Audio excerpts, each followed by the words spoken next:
Hey guys, I'm back. Here I got that Fragmentpedium Eric Young that I just got in. It's in what it looks like to be sphagnum. I'm not too happy with that. Yeah, and the quality of the sphagnum looks kind of, I'm just gonna say it, garbagey. As you can see, there's not really too much of any good root tips. There are firm roots, don't get me wrong, not too many, but there are some. This will be going in my secret weapon if you refer back to one of my videos, and I'm confident that it will get some good life back going in. If you can see here, there's actually a growth that's growing underneath the media, which it's gonna have to survive because I'm not gonna plant it that high. Oh, we got one good root tip here. You guys can see that. So that's good. I'm thinking that I'm probably gonna cut this old leaf off. I keep my tools sitting in the grow room in a vase with alcohol in it. I'll just let that air off and evaporate. Throw away that pot. I hate those. Throw away the moss. And I'll just continue to kind of go through these roots, not to make it too boring. I mean, right now I could go through and cut off every single root that's no good, but I'm just gonna kind of take the old velamen off that isn't really working. Oh, and guys, if you have any questions about what I was talking about in the earlier part of this video about the cation exchange or whatever, want me to go into more detail, let me know. And two, also, one thing that I learned in bonsai is that's why they often sometimes use sphagnum, because sphagnum has an excellent cation exchange.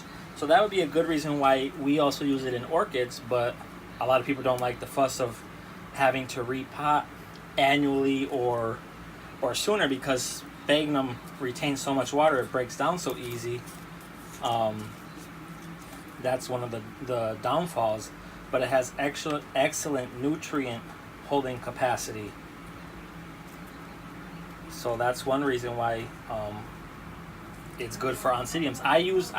I'll admit, I still use sphagnum for my oncidiums. They love it. The roots do well all the time.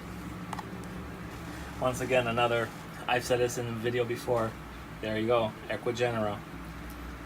I mean, I'm not sure if they're collecting these or if they're grown, but I think it's the bare root that happens when they're shipping them from Ecuador to here, that the root system really suffers the transport. So that's all right. Like I said, we'll get it up and going again. Okay, so now I'll just take my solo cup, get some media, and just place this, try to place the roots down in there, and I'm just gonna pour it in. Simple as that.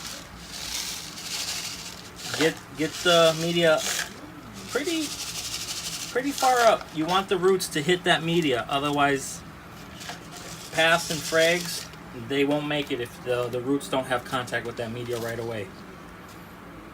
And boom, repotting done. Now I'd like to also go back to the Paschlimii or Schlimi that I had previously told you about. It just happened to come out into flower. I don't know, there, let me see if we can get it on a picture. It's so cute, isn't it? Both its flowers are opening up.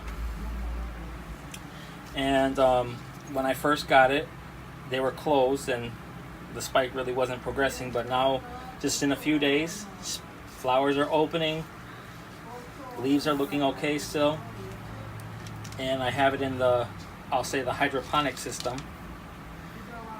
And I just want to take it out and show you how the roots are doing, just as a benchmark. Now, nothing's really happening right now, but the plant is hydrating, and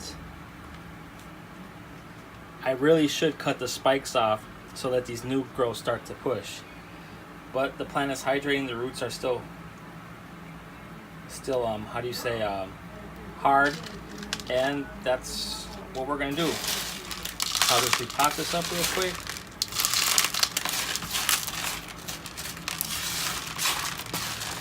And I'll show you one other plant that I've been using this method on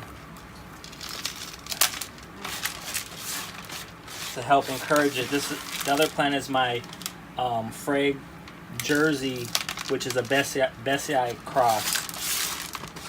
And that came in spike, and I how would you say, regretfully kind of let the flower spike just go and go and go, and it gave me about I'd say 5 or 6 flowers, but it really did not allow this new growth on it to advance.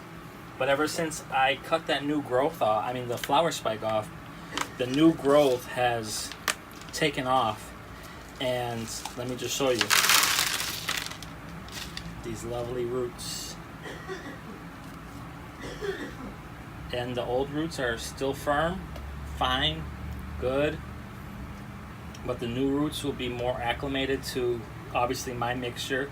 This is my old mixture. I have some perlite in it instead of the diatomaceous earth, but like I said, I'm gonna go away from the perlite because I don't like the whiteness of the perlite in the mix. When this diatomaceous earth gets wet, it turns brown, so it's not really as noticeable as perlite. And 2, perlite, you can smash it with your fingers, and it just continues to break down and crumble. So for right now, we'll just keep it with what it's in. and let it continue to grow and do its thing.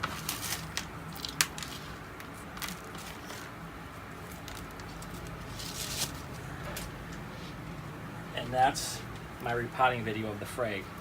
Thanks for watching, guys. I'll see you next time. Bye.